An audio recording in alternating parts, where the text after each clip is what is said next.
आए हुए हैं और देख रहे हैं सिर्फ युवाओं की प्रेरणा सुविधाएं बने हुए हैं। तो कई जगह ऐसा सुना जा रहा है कि हमारे बेटे ऐसे हैं, हमारे बेटे ऐसे हैं। हम इनके बारे में आपसे बताना चाहेंगे कि हर माँ चाहती है कि हमारे अभय राव जैसा बेटा हो और हर बहन चाहती है कि हमारे अभय राव जी से ही भाई पैदा हो। हम कुछ युवा वर्ग के बीच में हैं और उनसे जानेंगे कि अभय राव जी की लोकप्रियता इतनी बढ़ रही है, क्या वो विधायक पद के लिए खड़े होंगे या नहीं होंगे। कुछ इन्हीं लोगों में से सवाल भी पूछा जाएगा और आइए इनसे बात करते हैं। जी भैया, आपका नाम?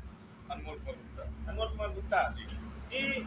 अभय राव जी की भैया जहाँ आप देख रहे हैं उनको, उनके साथ भी जा रहे हैं, हर गांव लगभग घूमे होंगे आप, तो उनकी छवि कहीं ना कहीं कैसी रही होगी? छवि उनकी हर जगह क्षेत्र में बढ़िया रही है। सारे लोग जो यहाँ के माननीय विधायक जी हैं पदवी में जो है, सारे लोग उनसे गुस्सा है, किसी बातों को लेके उनके क्षेत्र में कोई काम नहीं हुआ है। यहाँ तक कि हमारे हाटा विधानसभा के लोग भी उनसे तात्पर्य मतलब गुस्से की तरफ है, नाराज है। और माननीय अभी अभय प्रताप राव जी जो हैं, ये युवाओं को साथ ले जाने का काम कर रहे हैं, युवाओं को साथ लेके चलने का काम कर रहे हैं। और हमारा मानना यही है कि यहाँ से टिकट अगर भाजपा इनको अभय प्रताप राव जी को देती है तो यहाँ से जीत तय है और हमेशा जीत है। जी, आपका नाम भैया? नीतीश सिंह। आप अभय राव जी के बारे में क्या सोचते हैं? अभय भैया के बारे में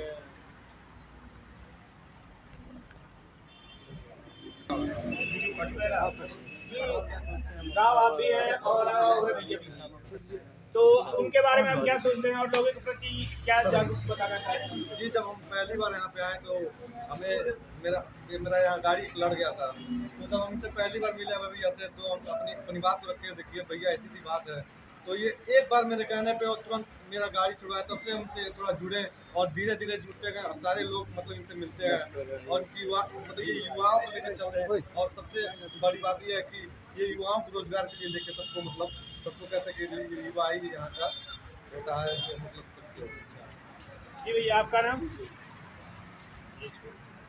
बोलिए। गुरु गोविंद गुरु गोरखनाथ महाराज से मैं विनती करके आया हूँ, ग्राम चैनपुर से चल के आया हूँ, मैं डेली आता हूँ। खाली भैया के अंदर एक भाव है, योगी जी से विनती है कि इनको ही टिकट दिया जाए, क्योंकि आज के समय में गणेश भगवान के रूप में वही यहाँ पर हाटा क्षेत्र को सुंदर बना सकते हैं, सिद्ध बना सकते हैं। और कोई यहाँ हाटा क्षेत्र को सुंदर बना सकते हैं, सिद्ध बना सकते हैं। और कोई यहाँ प्रत्याशी हाटा क्षेत्र में वैसा नहीं है जो ऐसा कार्य कर सके, क्योंकि भाजपा को कोई नहीं कुछ बोल रहा है। भाजपा को ही वोट मिलेगा, जिसको टिकट मिलेगी उसको ही वोट मिलेगा, यही उसकी पहचान है। चलो जी। अभय राव जी भैया मान लीजिए हर रैली करते हैं, हर गांव में जाते हैं जी, तो लोग जहाँ वो जाते हैं वहाँ देखी जाती है भीड़ इकट्ठी हो जाती है, आप भी उन भीड़ में से एक होंगे। तो ये बताइए कि उनके जनमानस भैया है और जनमानस क्या चाहती है उनसे? एक युवा होने के नाते हम यही सोचते हैं कि हमें रोजगार मिले, हमें हर कोई प्रॉब्लम ना हो। भैया हमारे बारे में यही सोचते हैं कि युवाओं को अपने साथ लेके चलते हैं, सबके बारे में सोचते हैं और हमें कुछ नहीं चाहिए लगता है। जनता हम जनार्दन यही चाहती है कि जो नेता हो जो हमारे लिए सोचे, हमारे लिए काम करे। आखिर हम इनकी आवाज़ आज हम इनकी आवाज़ बनेंगे तो कल हमारी आवाज़ बनेंगे, हमारे लिए काम करेंगे। जी भैया, आपका शुभ नाम? प्रताप सिंह जी। भैया को लेकर राय बताई जा रही है, उसके क्या आपको बताएंगे? जी जैसे हम लोग को ये समझाते हैं कि रोजगार को अपने सर से बात जो नई नई नीतियाँ जो हम बताते हैं आप लोग यहाँ पे अप्लाई करिए, आप लोग पढ़ाई के हम लोग को और जो मेरे छोटे भाई हैं जो हम लोग के साथ यहाँ पे आते हैं उनको वो पढ़ाई के प्रति बताता है किसी बड़े में बड़ी बड़ी पढ़ाई का से बढ़िया उनको रोजगार की वो अपने साथ लेके जाते हैं पढ़ाई कराया नौकरी दिलाया क्योंकि वो घर से ऐसे लोग जो ये लड़ रहे हैं इसलिए ही युवा उसके साथ आगे बढ़ रहे हैं और बहुत तेजी से बढ़ रहा है और युवा ये युवाओं के लिए कुछ तो 334 विधानसभा हाटा ये विधानसभा जो चुनाव होने वाले हैं, इसमें प्रत्याशी के रूप में आप अभय भैया जी को देखना चाहेंगे? जी बिल्कुल ऐसा ही नेता देखेंगे जो हमारे लिए प्लस या फिर और आगे बढ़ रहे वो ये ऐसे बंदे हैं और मेरे घर वाले जानते हैं, मेरे घर वाले खुद कहते हैं पहले आप 20% खड़े, लेकिन वो भी देख रहे हैं कि मेरा लड़का आगे बढ़ रहा है, कुछ कर रहा है, कुछ कमा रहा है।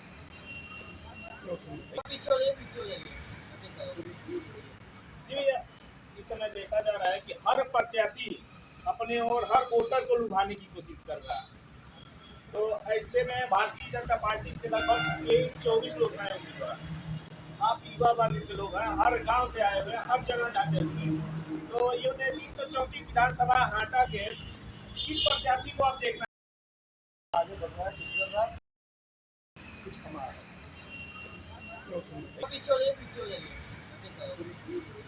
जी भैया, इस समय देखा जा रहा है कि हर प्रत्याशी अपने और हर वोटर को लुभाने की कोशिश कर रहा है।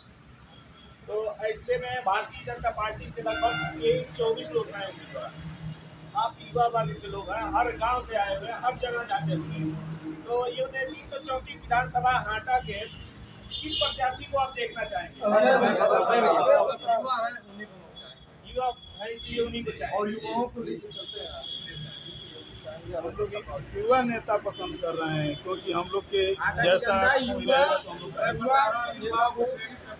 अभय प्रताप राव युवा नेताओं को मांग रहे हैं, क्योंकि वो हम लोग ये कुछ कर सकते हैं, वही जो लोग कुछ कर सकते हैं। हाटा विधानसभा ने ये ठाना है अभय प्रताप राव को ही लाना है। जी भैया बोलिए। हाटा विधानसभा ने ये ठाना है अभय प्रताप राव को ही लाना है। सबसे लोकप्रिय विधायक, सबसे लोकप्रिय युवाओं के आप प्रेरणा स्रोतक बन रहे हैं। जहाँ देखा जा रहा है वहाँ पे युवा आपका नाम ही ले रहे हैं। तो उन युवाओं को आपने कैसे अपने प्रति आकर्षित किया, बताएंगे? देखिए, युवा साथियों का जो साथ मुझे मिला है, और मैं अपने आप को सौभाग्यशाली समझता हूँ कि 334 हाटा विधानसभा में मेरा जन्म हुआ है। और एक सूचना आपको मैं दे दूँ कि 4 तारीख को जो रिपोर्ट आई है, प्रदेश का सबसे युवा विधानसभा भी हाटा विधानसभा है, जहाँ पे 79% आबादी 20 साल से 40 साल के बीच वाली है। युवाओं का मार्गदर्शन, युवाओं के भविष्य को लेके जो उनके लिए एक सोच, एक विचारधारा उनके मन में मैं पैदा किया, मुझे लगता है मेरा हर युवा साथी अगर अपने जीवन में अपने मार्ग पे चलेगा, आगे बढ़ेगा, अपने परिवार को संभालेगा, तो इस विधानसभा में किसी राजनेता या किसी राजनीतिक दल की आवश्यकता नहीं पड़ेगी। और हर युवा अपने परिवार को अगर संभाल लेगा तो इस समाज में विकास निर्विघ्न है। इस समाज के लोग आगे बढ़ेंगे तो समाज का विकास स्वयं हो जाएगा, किसी नेता की आवश्यकता नहीं पड़ेगी। जी, आपने कहीं जनसभा को संबोधित करते हुए कहा था कि सबसे बेरोजगार युवा वर्ग हाटा में ही है, और उस बेरोजगार को आप दूर करने के लिए बात किए थे। तो जब आपकी सरकार आ जाएगी, आप विधायक पद पे हो जाएंगे, क्या तब भी बात यही रहेगी? देखिए, ये मेरा लक्ष्य है कि मैं अपने विधानसभा के युवाओं को रोजगार उपलब्ध कराऊं और उनको एक मिशन के तहत उनके जीवन में सार्थकता लाने का मेरा प्रयत्न है। कारण ये है, मैं जो कहा था वो यथार्थ कहा था। आज भी नौजवान सबसे ज़्यादा बेरोजगारी अगर किसी विधानसभा में है तो वो हाटा विधानसभा है, क्योंकि यहाँ के नौजवान मार्ग विहीन थे और अपने जीवन के प्रति मुझे लगता है कहीं ना कहीं अपने आप को सोचने में विफल थे। अपने जीवन को किस पटरी पे चलाना चाहिए। तमाम सरकारी एजेंसियों से नौकरियां आई, लेकिन यहाँ के नौजवानों को उसकी सूचना नहीं। फर्टिलाइजर खाद कारखाना गोरखपुर में निकला, लेकिन वहाँ भी हाटा विधानसभा से बहुत लिमिटेड लोग, सीमित लोगों ने ही फॉर्म भरे थे और उसमें अपने भाग्य को आजमाने का प्रयत्न भी बहुत कम लोगों ने किया। लेकिन अब रोजगार के अवसर कुशीनगर जनपद में बढ़ रहे हैं, क्योंकि कुशीनगर जनपद में आगामी समय में मेडिकल कॉलेज जैसी शाखा भी आने जा रही है। एयरपोर्ट का शुभारंभ हो चुका है। 2022 में जो कि सरकार फिर से बनने जा रही है, योगी जी के प्रयत्नों को मैं आगे ले जाने का काम करूंगा। युवाओं को रोजगार दिलाना, अपने आप में समाज को कहीं ना कहीं सुधार की तरफ ले जाने का काम जी, पार्टी के तरफ से ये भी संदेश दिया गया है कि हर साल 70,000 बेरोजगारों को 70 लाख बेरोजगारों को रोजी दी जाएगी। देखिए, पार्टी जो कही उससे कई ज्यादा करके दिखाई। आज कोरोना महामारी के बाद अकेले उत्तर प्रदेश में 4.5 करोड़ प्रवासी मजदूर वापस आए और महाराज जी के नेतृत्व में, योगी आदित्यनाथ जी के नेतृत्व में 2 करोड़ मजदूरों को एक साल में दोबारा इसी प्रदेश में काम दे देना, ये पूरे भारत में अगर कोई कर सकता था तो वो मात्र योगी आदित्यनाथ जी ही कर सकते थे, और उन्होंने करके दिखा भी। विगत वर्ष में 2021 में जितने कारखाना जो बंद थे दोबारा से संचालित रूप से चालू करने का काम योगी आदित्यनाथ जी की सरकार में हुआ है, और 2 करोड़ बेरोजगारों को, मैं कहूँगा मजदूरों को, महाराज जी ने अपने घर में काम दिया है, और इससे बेहतर शायद ही कोई सरकार मजदूरों के प्रति सोचे। जी, सबसे अहम और मुद्दे की बात पे आते हैं हम किसान उत्तर प्रदेश के या भारत के किसान प्रदेश ही माना जाता है, लेकिन यहाँ किसान अपने ही उपजाए हुए धान गेहूं को बेचने के लिए बिचौलियों के हाथे पे बेचने के लिए मजबूर है। इसके बारे में हमें कुछ बताएं।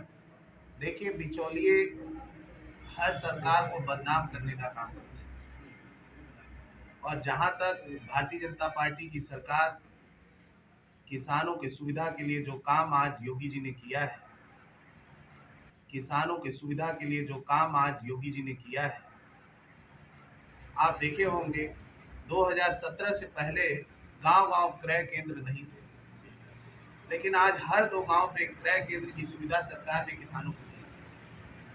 सरकारी मूल्य पे जो धान गेहूं खरीदे जाते थे, आज हर किसान को उसके खाते में सरकार पहुंचा रही है, ताकि बीच से बिचौलियों को खत्म किया जा सके।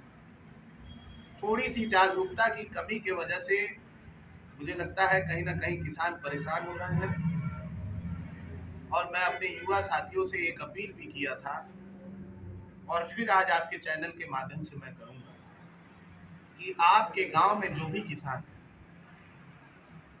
किसान फाउंडेशन ट्रस्ट जो सरकार ने चलाया है, उससे आप किसानों को होने वाले लाभ को किसानों तक पहुंचाने का काम करें। किसानों को बताएं कि उनके हक और अधिकार कहां-कहां किस तरह से उन्हें मिल सकता है। और सबसे बड़ी बात मैं आपको बताऊं कि 2014 के बाद से, जब से एक नए भाजपा का उदय मोदी जी के कार्यकाल में हुआ, वास्तविकता ये है कि पिछड़े, दलित और किसानों के लिए सरकार ने जो काम किया वो विगत 67 साल के बाद भी, कोई सरकार आज़ादी के 67 साल के बाद भी नहीं, क्योंकि पिछले 8 साल में हर दलित, हर गरीब, हर किसान का पेट भरने का काम भी अगर कोई सरकार की है तो भारतीय जनता पार्टी। अब विपक्षी इसको किस तरह से समाज में ले जाते हैं, लेकिन अगर आप किसी गरीब के घर चले जाएंगे, किसी किसान के घर अगर आप जाएंगे, तो कहीं ना कहीं अपने आप को इस सरकार का ऋणी पाता है, और अगर आप कुछ विपक्ष में बोलेंगे तो वो किसान आपसे उलझ जाएगा। इसका एश्योरेंस मैं आपको दे सकता हूँ। आज आप देखेंगे कि ये जो दलाली का काम करते थे टिकैत, सड़क से गायब हो चुके हैं। आज आप देखेंगे कि जो घुसपैठिए आंदोलनकारी थे, जो भारत में घुसपैठ का काम किए, भारत को तोड़ने का काम किए, किसानों में आगजनी का काम किए, किसानों के हत्या का कारक बने, उत्तर प्रदेश में आते ही उनका सारा जो भी आंदोलन था मात्र हमारे महाराज जी के खौफ से खत्म। तो आप ईमानदारी और बेईमानी को यही पहचान सकते हैं। इससे ज़्यादा मैं आपको क्या